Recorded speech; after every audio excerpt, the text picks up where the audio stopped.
Ah, ang ganda, oh. Pwede dito mag ano, kapag mayroon kang ano, iniisip na hindi na parang pasong-paso na yung utak mo, punta ka dito. Matatanggal yung stress mo kasi ang mga puno, nakikita mo yung mga puno na yan, no? Napakalamig. Napakalamig din. Ito yung tinatawag namin dito mangrove at pinabakdaw. Actually, may ano to eh, hindi ko lang alam kung paano tawagin ito. Ganito.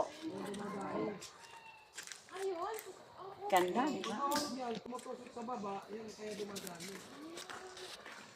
Kapag meron kang ano, iniisip, Sabi daw, pag ito daw ang nahulog, ito, bunga. Tutusok yan sa baba, tapos yung sa sarili na mabubuhay. okay. Kaya dumadami. Ayan, mga hulog na yan. Okay. Ano yung bunga? O bunga. Sa sarili yan. Wow. Maganda, ano yun. Saan ang bunga nito? Iba rin ang bunga nito. Iba yan. Bilog ang bunga niyan. Ito. Iba, parang flower to. Hindi yan ang bunga. Parang flower. Bulak na parang hindi yan. Kaya din sa mga kanina. Saan? Nice. Ang bunga. Haba. Ayun, bunga to. Itong bunga na to.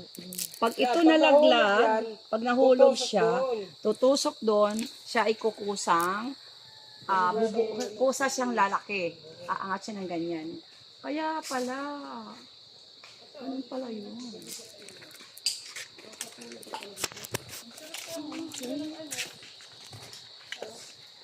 Tapos kung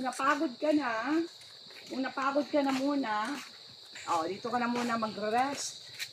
Mag-iisip ka ngayon kung anong pwede mong isipin Mag-isip ka kung ano. para matanggal ang stress sa utak mo. Wala kang gustong Ang lamig-lamig dito. Dito ka rin kung wala kang gustong isipin, dito ka rin.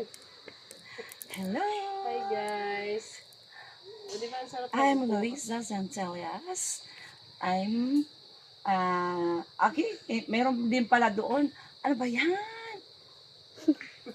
Ito dapat, pag pumunta ka sa isang lugar, pupuntahan mo yung mga ganitong lugar.